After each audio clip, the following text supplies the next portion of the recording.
Mas, lihat-lihat ya.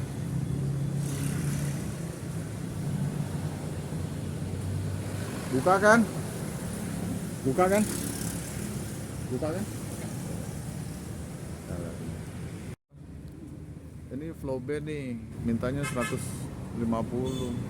Daun pancing, daun aktif sama satu tunas mau keluar. Kalau yang ini tadi cepet, tapi beli bisul kalau ini.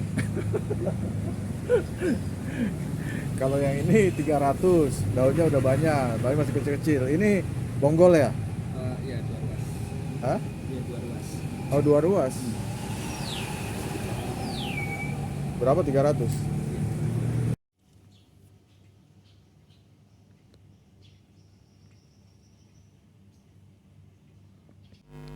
So, I decided to purchase a Philodendron Florida Beauty.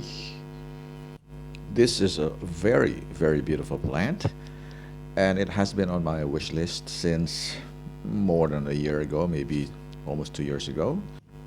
And the reason I did not get this plant until now was, well, purely economics.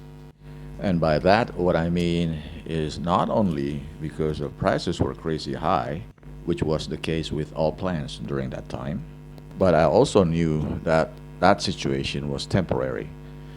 I knew that prices would soon come down and I would be able to purchase this plant and all plants on my wish list at very much reduced prices. You see that I happen to teach economics, and what was happening with the plant community is something that is called an economic bubble. What a bubble is that when you have certain products that were suddenly in high demand, and that high demand drives basically prices to go up. It's not the first time that something like this has happened in the world's economy. And the most famous of all economic bubbles is what was called the tulip bubble. And it happened in Europe in the 1600s, I believe.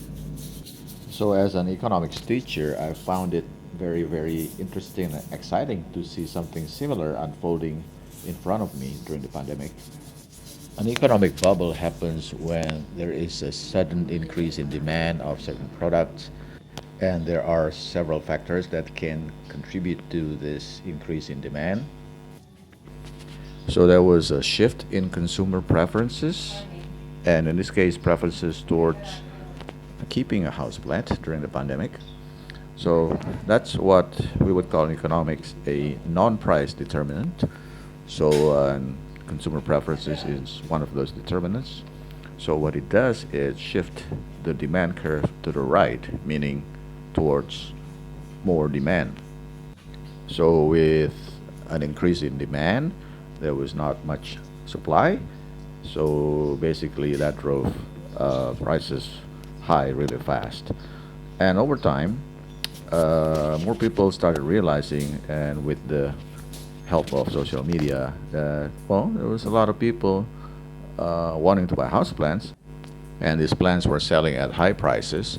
So that prompted uh, people to start entering the supply side, and they started selling plants to cope with the market demand.